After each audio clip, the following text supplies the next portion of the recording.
আসসালামু আলাইকুম। সবাই কেমন আছেন? আশা করি সবাই ভালো আছেন। আজ আপনাদের জন্য নিয়ে এসেছি গল্পের ৪র্থ নম্বর পর্ব। আশা করি গল্পটি আপনাদের ভালো লাগবে। তাহলে চলুন শুরু করা যাক। সে মনে মনে বলে, মেয়ে দুটোর সাথে এমন করলো উনি, আমি কল্পনাতেও ভাবতে পারিনি উনি এমনটা করতে পারে। একটা মানুষ এতটা খারাপ হতে পারে? ছি! আসলে আমি রেগে গিয়ে মেয়ে দুটোকে থাপ্পড় মারি। আমার থাপ্পড় খেয়ে তাল সামালতে না পেরে দুজনেই পড়ে যায়। সত্যি বলতে আমার হোশ ছিল না। কেউ যদি আমাকে ভুল বোঝে বিনা কারণে, সেটা আমার সহ হয় না। আমি বললাম, কুত্তার বাচ্চা, তোদেরকে আমি বলেছিলাম না তোরা আমার সাথে কথা বলবি না, তোরা এখান থেকে চলে যা।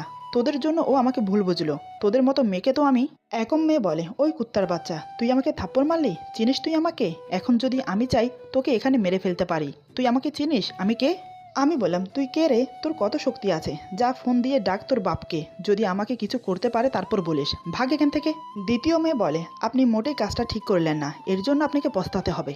আমি বললাম, এখান থেকে যাবি নাকি পিটাতে পিটাতে মেরে ফেলবো? এখান থেকে যা। আমি আমার রাগ কন্ট্রোল করতে পারি না, তাই ভালো ভালোই বলছি, এখান থেকে চলে যা। এদিকে দীপা দাঁড়িয়ে দাঁড়িয়ে সব দেখছে। এত কিছুর পরেও সে আসেনি। যখন দেখছে মেয়ে দুটি দাঁড়িয়ে আছে, আমি বলার পরেও যাচ্ছে না, উল্টো আমার সাথে কথা কাটাকাটি করছে, অন্যদিকে আমার রাগ চরমে উঠে গেছে। যে কোনো সময় অঘটন ঘটাতে পারি, তাই সে দাঁড়িয়ে থাকতে পারলো না। সে আমাদের দিকে এগিয়ে আসে। দীপা বলে, নিজেকে কি মনে করেন? আপনি এতটা নিচ মনের মানুষ আমি ভাবতে পারিনি। না হয় মেয়ে দুটো আপনার সাথে কথা বলতে এসেছে, তাই বলে আপনি ওনাদের সাথে এরকম খারাপ ব্যবহার করতে পারেন না, এটা ঠিক না। আমি বললাম, তুমি যেটা করলে আমার সাথে সেটা ঠিক, আর আমি কিছু করলে সেটা অন্যায়, তাই না? দীপা বলে, আমি সেরকম কিছু বলছি না, এখন আপনি আমার সাথে আসুন। আর আপুরা, আমি অনুরোধ করে বলছি, প্লিজ কিছু মনে করবেন না, ওনার রাগ একটু বেশি তো, তাই আপনাদের সাথে এরকম ব্যবহার করে ফেলেছে। প্লিজ ওনাকে ক্ষমা করে দিন। আপনারা যে কাজে এসেছেন সে কাজে চলে যান, কিছু মনে করবেন না প্লিজ। তারপর মেয়ে দুটো চলে গেল, কিন্তু যাওয়ার আগে বলে গেল যে আমাকে ছাড়বে না। দীপা বলে, এখন আপনার মন শান্তি হয়েছে?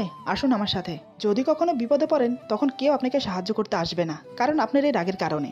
আমি বললাম, আমি কারো কাছ থেকে সাহায্য চাইবো না, আমি যদি মরে যাই তো যাব, তাও কারো কাছ থেকে সাহায্য চাইবো না আমি। দীপা বলে, আচ্ছা আপনি এরকম কেন? বুঝি না, আপনার এত রাগ কেন? আমি বললাম, দেখো এটা রাস্তা, এখানে এসব নিয়ে সমালোচনা না করাই ভালো। তুমি ভিতরে যাও, আমি এখানে আছি। আর তোমার কতক্ষণ সময় লাগবে বাইরে আসতে? দীপা বলে, সঠিক জানি না, ডাক্তারের সাথে কথা বলতে হবে, কবে ছাড়বে আমার ভাইকে। আমি বললাম, তুমি দোকান থেকে ঘুরে আসো, আমি হসপিটালের ভিতরে যাচ্ছি, আমার একটু কাজ আছে। দীপা কিছুটা অবাক হয়ে বলে, হসপিটালের ভিতরে আপনার আবার কিসের কাজ? আমি বললাম, আমার একটু সমস্যা হচ্ছে, তাই ডাক্তারের সাথে কথা বলবো, তুমি যাও, আমি ডাক্তারের সাথে কথা বলে আসি। দীপা বলে, কেন? আপনি তো ঠিক আছেন, আপনার আবার কি হলো? আমি বললাম, উফ, এত প্রশ্ন করলে কি চলে? তুমি যাও তো, আমি ডাক্তারের সাথে কথা বলে আসছি। আমার কথা শুনে দীপা চলে গেল। কিছুক্ষণ পর কিছু ফলমূল নিয়ে হসপিটালে ফিরে আসে। এদিকে আমি ডাক্তারের সাথে কথা বলার জন্য চেম্বারে গেলাম। আমি বললাম, আসসালামু আলাইকুম আঙ্কেল, কেমন আছেন?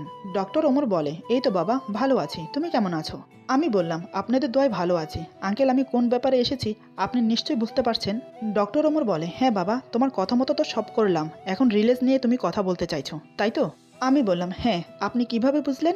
ডক্টর ওমর বলে, না, আমার মনে হলো তাই বললাম। এই বলে হো হো করে হেসে উঠলেন। আমি মুচকি হেসে বললাম, আচ্ছা আঙ্কেল, আর কত টাকা দিতে হবে? ডক্টর ওমর বলে, বেশি না বাবা, অল্প কিছু টাকা দিলেই হয়ে যাবে, মাত্র 20,000 টাকা হলেই এনাফ। আমি বললাম, এই নিন টাকাটা, কিন্তু এটা যেন গোপনে থাকে, এখন প্রকাশ না করাই ভালো। আমি এখন আসি, ভালো থাকবেন। ডক্টর ওমর বলে, আচ্ছা বাবা, কখনো কোনো সাহায্য লাগলে বলিও, যথেষ্ট চেষ্টা করব। আমি বললাম, ধন্যবাদ আঙ্কেল, এই বলে বিদায় নিয়ে চলে এলাম। এদিকে দীপা ওর ভাইকে বলে, আমার ভাইটার এখন কেমন লাগছে? মিলন বলে, জি আপু, অনেক ভালো আছি। আমি কবে বাড়ি যাব? দীপা বলে, এখন আর বাড়ি যাওয়া হচ্ছে না, তোমাকে কয়েকদিন রেস্টে থাকতে হবে, নয়তো তুমি বাসায় গিয়ে বাদরামও শুরু করে দেবে। মিলন বলে, ওকে আমার লক্ষ্মী আপু, তুমি যা বলবে আমি তাই শুনবো। মা বলে, ফলগুলো আমাকে দে, আমি কেটে দেই ওকে। দীপা কিছু না বলে ফলগুলো এগিয়ে দিল। জানি না কি মনে হতেই দীপার মা বলে, তোকে এরকম দেখাচ্ছে কেন রে মা? তোর কি কিছু হয়েছে রাতে? মায়ের মুখে এমন কথা শুনে দীপা কিছুটা ঘাবড়ে যায়। তারপরও নিজেকে সামলে বলে, আরে মা, তুমিও না সব সময় একটু বেশি বেশি ভাবো। আমার কিছু হয়নি, আমি একদম ঠিক আছি। তুমি তো আমাকে সবসময় সন্দেহের চোখে দেখো, তাই না? মা বলে, আরে তুই সবসময় এরকম ব্যবহার করিস কেন আমার সাথে? আমি কি তোকে কিছু জিজ্ঞেস করতে পারি না? দীপা বলে, মা, আমি বললাম তো আমি ঠিক আছি। মা বলে, আচ্ছা বাদ দে এসব কথা, তুই এখন একটু বাসায় যা। দীপা বলে, আমি তো একটু আগে আসলাম বাসা থেকে, এখন আবার বাসায় যেতে বলছো কেন? মা বলে, তোর এখানে থাকতে হবে না, আমি আছি তোর ভাইয়ের কাছে, তুই গিয়ে বরং ঘরদুয়ার গুছিয়ে নেই। এই কয়দিনের ধকলে তোর চেহারাটা একদম শুকিয়ে গেছে, বাসায় গিয়ে বিশ্রাম নে। দীপা বলে, ওকে যাচ্ছি, এখন আবার না গেলে কথা শুনতে হবে, আমি যাচ্ছি, আবার বিকেলে আসবো। মা বলে, ঠিক আছে যা, রাস্তায় দেখে শুনে চলাফেরা করিস, বলা তো যায় না এখানকার বখাটে ছেলেদের কথা। তারপর দীপা মাঠ থেকে বিদায় নিয়ে চলে এলো। সে চলতে চলতে ভাবে, কাল থেকে তো বাসায় যাওয়া হয়নি, মাকে তো মিথ্যে কথা বললাম, এখন একটু বাসায় গিয়ে দেখতে হবে। বাসাটা একদম ফাঁকা পড়ে আছে। এই ভেবে সে বাইরে এসে দেখে আমি আগের মতো গাড়ির সাথে হেলান দিয়ে দাঁড়িয়ে আছি। ওকে আসতে দেখে আমি এগিয়ে গেলাম। দীপা বলে, বাসায় যেতে হবে আমাকে, কাল থেকে বাসায় যাওয়া হয়নি। আমি কিছু বললাম না, চুপচাপ গাড়ির দরজা খুলে দিলাম। দীপা আমার দিকে এক নজর তাকিয়ে গাড়িতে উঠে বসে। হয়তো সে আমার রাগ কমেছে কিনা তাই দেখছে। আমি গাড়ি চালাতে শুরু করলাম, কেউ কোনো কথা বলছি না। দীপা বাইরের দৃশ্য দেখছে আর উপভোগ করছে। হঠাৎ সে বলে, আচ্ছা আপনি তো আমাকে একটিবার জিজ্ঞেস করলেন না আমি কেন আপনাকে আমার বাসায় যেতে বললাম। আমি বললাম, আবার এখানে প্রশ্ন করার কি আছে, তুমি বাসায় যেতে চাইছো আর আমি তোমাকে নিয়ে যাচ্ছি। দীপা বলে, তাও জিজ্ঞেস করবেন না কেন বাসায় যাচ্ছি। আমি বললাম, আমার এখন কোনো কথা বলতে ইচ্ছে করছে না, একটু চুপ থাকো। আমার কথা শুনে দীপা চুপ হয়ে যায়। তারপর বেশ কিছুক্ষণ রাস্তা চলার পর ওদের বাসায় পৌঁছে গেলাম। দীপা বলে, নেমে আসুন, বাসার ভিতরে এসে বসুন। আমি বললাম, না আমি গাড়িতে ঠিক আছি, তুমি যাও বাসায়। দীপা বলে, আমরা এখন কোথাও যাচ্ছি না, এখানে থাকতে হবে বিকেল পর্যন্ত, তারপর হসপিটালে যাব, তাই বলছি বাসায় আসুন। আমি আর কিছু না বলে ওর সাথে গেলাম, কারণ আমার খুব ইচ্ছে করছে ওর সঙ্গ পেতে, তাই আপত্তি করলাম না।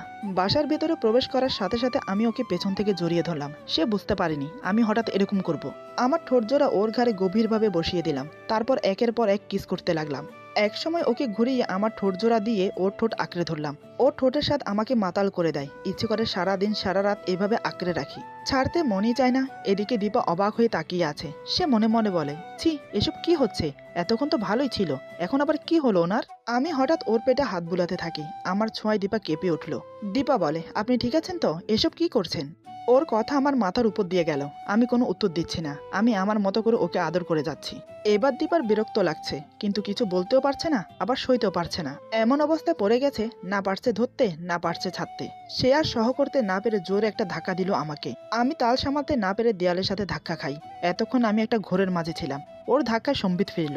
নিজেকে সামলে মাথা নিচু করে দাঁড়িয়ে আছি। এদিকে দীপা অবাক হয়ে তাকিয়ে আছে আমার দিকে। সে বুঝতে পারছে না আমার হয়েছেটা কি। দীপা বলে, আপনি ঠিক আছেন তো, কি হয়েছে আপনার, আমাকে একটু বলবেন। আমি বললাম, হ্যাঁ আমি একদম ঠিক আছি, আমার কিচ্ছু হয়নি। দীপা বলে, তাহলে হঠাৎ এরকম অদ্ভুত কাণ্ড করলেন কেন। আমি বললাম, আসলে। দীপা বলে, কি আসলে, আপনার হয়েছেটা কি, আমাকে বলবেন একটু, নাকি আমাকে বলা যায় না। আমি তো আপনার সম্পর্কে কিছুই জানি না, আজ পর্যন্ত শুধু আপনার নামটা জানি, আর কিছুই জানি না। আমি বললাম, সময় হলে সব জানতে পারবে, এখন কি করতে এসেছো সেই কাজগুলো তাড়াতাড়ি করো। দীপা বলে, আপনাকে আমি কোনোদিনও বুঝতে পারবো না, সেটা আমি বুঝে গেছি।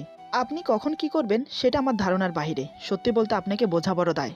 আমি বললাম, আরে সেরকম কিছু না, এখন বলো তোমাকে কোনো সাহায্য করতে হবে কিনা, না হলে আমি গাড়িতে গিয়ে বসে থাকি। দীপা একটু মেজাজ দেখিয়ে বলে, পা ভেঙে হাতে ধরিয়ে দেব এখান থেকে এক পা নড়লে। আমি কি আপনাকে বলেছি যে আমাকে সাহায্য করতে হবে, নাকি বলেছি গাড়িতে গিয়ে বসে থাকতে। এত গাড়ি গাড়ি করেন কেন, গাড়িতে কি আপনার বউ আছে নাকি, যে গাড়ি ছাড়া আপনার কিছুই ভালো লাগে না। আমি বললাম, আরে এসব কি বলছো, তোমার কি মাথা গেছে নাকি, গাড়িতে বউ থাকবে মানে। দীপা বলে, তাহলে গাড়ি কি চড়ে নিয়ে যাবে, যার জন্য গাড়িকে সবসময় চোখে চোখে রাখতে হবে। আপনার কোটি কোটি টাকা দামের গাড়ি হারিয়ে গেলে আর কিনতে পারবেন না কি, তাই তো, নাকি আমাদের গরিব ঘরে আপনার মন ঠিকছে না। আচ্ছা তাহলে গাড়িতে গিয়ে বসে থাকেন। আমি বললাম, তুমি না সবসময় বেশি বোঝো, যার ফলে আমার রাগটা আমি কন্ট্রোল করতে পারি না। দীপা বলে, আপনার রাগ ধুয়ে আপনি পানি খান, আপনার রাগকে আমি ভয় পাই না, বুঝেছেন মিস্টার। এখন আপনি আমাকে সাহায্য করবেন, আমি যেটা বলবো সেটাই করতে হবে, নয়তো পা ভেঙে হাতে ধরিয়ে দেব। ওর কথা শুনে আমি মনে মনে বলি, তোমার পাখা গজিয়েছে আমি চুপ থাকার কারণে, তুমি বুঝতে পারছো না সামনে তোমার জন্য কি ওয়েট করছে। শুধু তোমার ভাইটাকে সুস্থ হয়ে ঘরে আসতে দাও, তারপর তোমাকে তিলে তিলে বোঝাবো আমি কি জিনিস। আমি বললাম, এসব কি কথা হচ্ছে, আমি কিন্তু। দীপা বলে, আমি কিন্তু কি, আমাকে একটু আদর করতে ইচ্ছে করছে, করুন। এই যে আমি আপনার সামনে এগিয়ে আসলাম, নিন যেটা ইচ্ছে করে নিন। আমি বললাম, উফ, ভালো হবে না বলে দিচ্ছি, এবার যদি ধরি তাহলে কিন্তু ছাড়বো না। এখন এসব বাদ দিয়ে বলো কি করতে এখানে এসেছো। দীপা বলে, কাল রাতে চোর ঢুকেছিল কি না তাই একটু দেখবো, আর অনেকদিন থেকে ঘর গোছগাছ করা হয়নি, ঘরগুলো একটু গোছগাছ করব, ভালোভাবে পরিষ্কার করব, তারপর গোসল করব, নাস্তা করব, এরপর একটু আড্ডা দিয়ে হসপিটালে যাব। আমি বললাম, চোরে আর কি নিয়ে যাবে বলো, যদি কিছু নিয়ে গিয়ে থাকে তো আমি এনে দিচ্ছি। দীপা বলে, থাক, আমি ভালো করে জানি আপনার অনেক টাকা আছে, এখন দেখি আমার বাসায় কি কি আছে না নেই। আপনাকে অযথা টাকা খরচ করতে হবে না, আমার কাছে টাকা আছে, আমি কিনে আনতে পারবো। আমার বাসায় তেমন কোনো দামি জিনিস নেই যেটা চোরে নিয়ে যাবে। এখন আমার সাথে আসুন, একটু ঘরগুলো দেখি। আমি বললাম, উফ, তুমি এসব কি আজব ধরনের কথা বলো, মাঝে মাঝে আমি কিছুই বুঝতে পারি না। দীপা বলে, আপনাকে কিছুই বুঝতে হবে না, এখন আপনি আমার সাথে আসুন, ঘরগুলো গোছাতে হবে। আপনি আমাকে সাহায্য করবেন বলেছেন, এখন আমি বিছানা গোছাবো, রুম ঝাড়ু দেব, তারপর কাপড় চোপড় গুছিয়ে রাখবো। আমাকে সবকিছুতে সাহায্য করবেন, চলুন। আমি মনে মনে ভাবছি, জীবনে কোনোদিন গ্লাস ধুয়ে পানি খায়নি সে মহিন কিনা আজ ঘর গোছাবে, এটাও কি সম্ভব। মাঝে মাঝে কিছু কাজ মন থেকে না চাইলেও বাধ্য হয়ে করতে হয়, আমারও তাই অবস্থা। আমি বললাম, ঠিক আছে, বলো কি করতে হবে। আমার কথা শুনে দীপা আমাকে একটা রুমে নিয়ে যায়। সত্যি রুমটা একদম অগোছালো হয়ে আছে, ঘরে মানুষ না থাকলে যা হয় আর কি। দীপা আমাকে একটা সিম্পল কাজ দিয়ে বলে, এই যে আপনি বিছানাটা গোছানো শুরু করুন আর আমি কাপড়গুলো গুছিয়ে রাখি। ওর কথা মতো আমি বিছানা গোছাতে লাগলাম, কিন্তু পারছি না ভালো মতো গোছাতে। একবার এদিকে টান দিলে ওইদিকে খুলে যায়, আবার অন্যদিকে টান দিলে এদিকে খুলে যায়। হয়তো এরকম কাজ কোনোদিন করিনি বলে পারছি না। আমার কাণ্ড দেখে দীপা হাসছে। আমি ওর দিকে অসহায় দৃষ্টিতে তাকিয়ে রইলাম। রাগ যে হচ্ছে না তা কিন্তু নয়, কিন্তু নিজের রাগকে কন্ট্রোল করে আমি ওকে সুযোগ দিচ্ছি। যদি ও নিজেকে শুধরিয়ে নিতে পারে, যদি সে আমাকে বোঝে, তাই ও যা বলছে তাই করছি। দীপা বলে, কি পারছেন না তাই তো? আপনার দ্বারা কিচ্ছু সম্ভব না। আপনি শুধু রাগ করে উল্টাপাল্টা কাজই করতে পারেন, তাছাড়া অন্য কোনো কাজ হবে না আপনার দ্বারা। আমি বললাম, আরে বাবা, এত ঝাড়ি দেওয়ার কি আছে? আমি তো চেষ্টা করলাম কিন্তু পারলাম না। আমি তো কখনো এসব কাজ করিনি। দীপা বলে, সেটাই তো বললাম, আপনাকে দিয়ে আমার কোনো কাজই হবে না। এই বলে দীপা এগিয়ে এসে আবার বলে, এই যে দেখুন, এভাবেই এসব কাজ করতে হয়। দেখে দেখে শিখে নিন, ভবিষ্যতে কাজে লাগবে। আপনার বউ যে হয়ে আসবে তাকে একটু সাহায্য করতে পারবেন।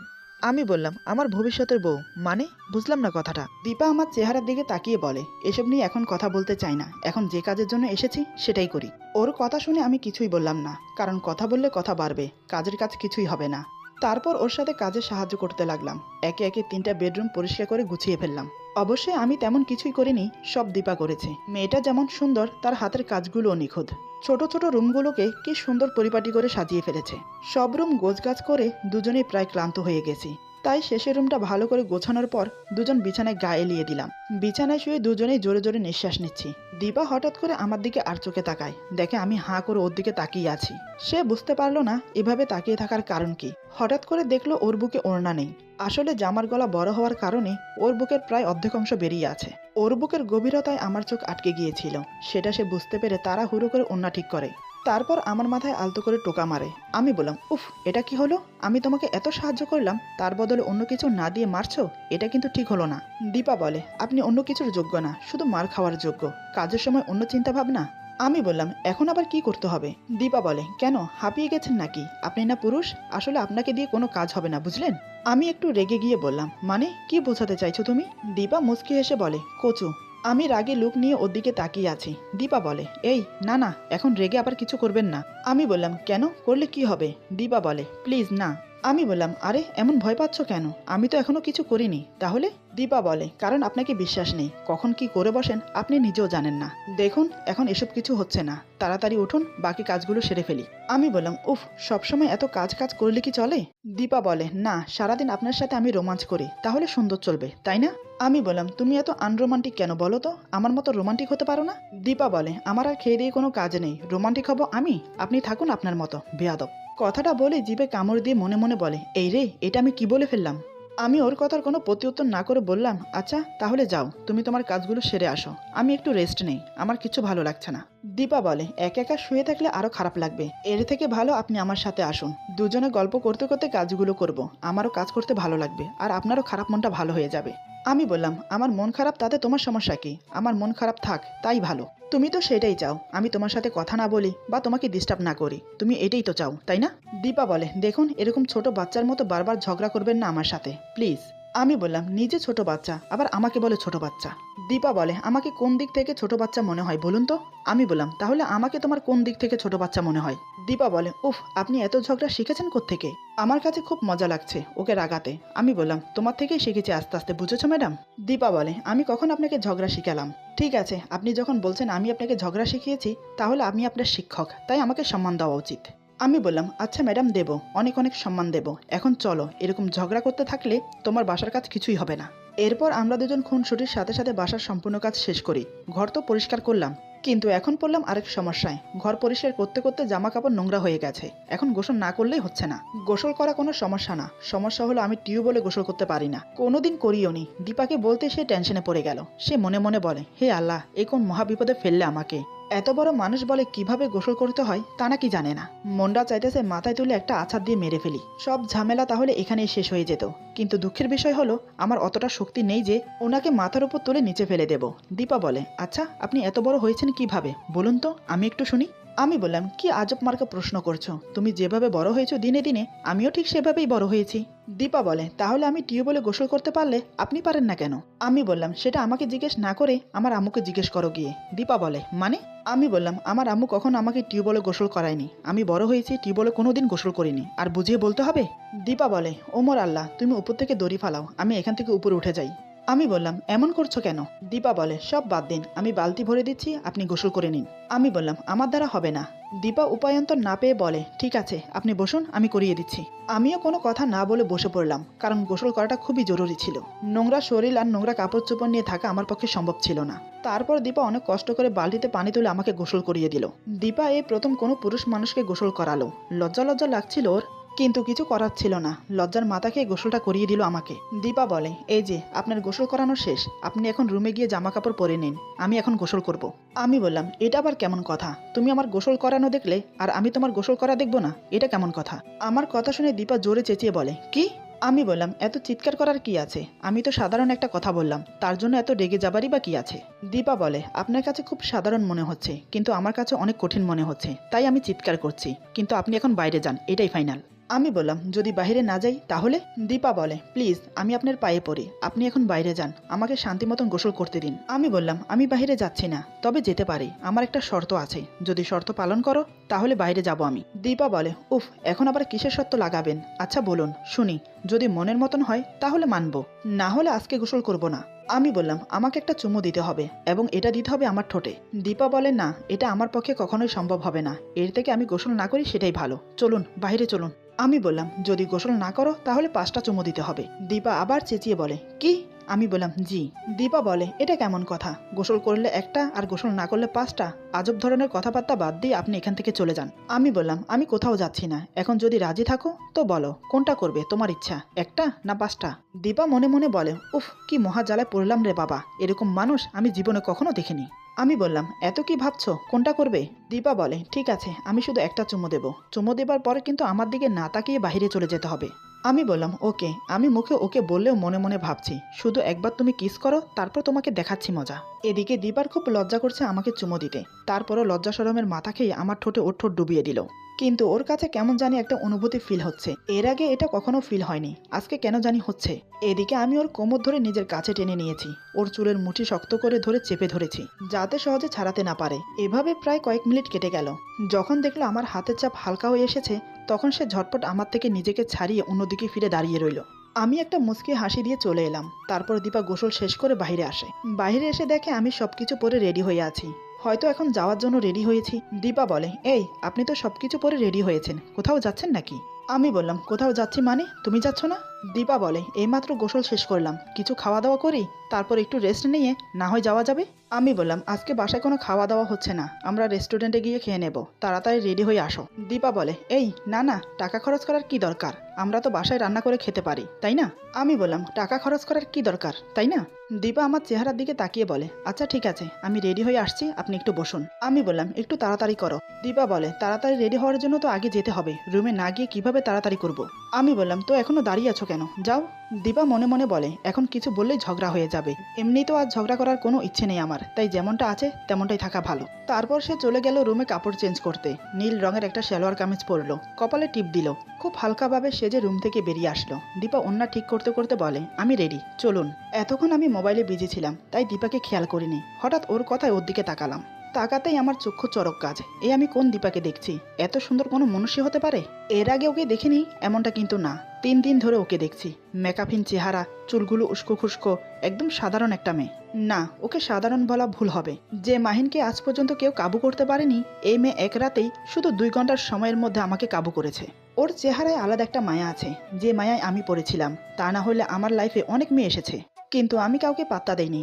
ওকে আমি রাগের বশত বিয়ে করলেও ওর প্রতি একটা মায়া যে আমার কাজ করে না, তা কিন্তু না। ওর সঙ্গ পাওয়ার পর থেকে আমার নেশা সত্যমে চড়ে বসেছে, নিজেকে ধরে রাখা বড়ই কঠিন হয়ে যায়। এদিকে দীপা আমাকে হাঁ করে তাকিয়ে থাকতে দেখে বলে, কি হলো, আপনি এমন করে তাকিয়ে আছেন কেন, মনে হচ্ছে আমাকে এখনই গিলে খাবেন? ওর মুখ থেকে কথাটা শেষ হতেই হঠাৎ আমি যা করলাম ওর সাথে, সেটা সে কল্পনাতেও ভাবতে পারেনি। সে ভেবে পাচ্ছে না আমি কেন এমন করছি, কি দোষ করেছে ও। এরপর যা হলো। আজকের গল্প এখানে সমাপ্ত। গল্পের বাকি অংশ পেয়ে যাবেন আগামী পর্বে। আশা করি গল্পটি আপনাদের ভালো লাগবে। যদি ভালো লাগে তাহলে লাইক, কমেন্ট এবং সাবস্ক্রাইব করে আমাদের পাশে থাকুন। বন্ধুদের সাথে বেশি বেশি করে শেয়ার করুন। সবাই ভালো থাকুন, সুস্থ থাকুন। আল্লাহ হাফেজ।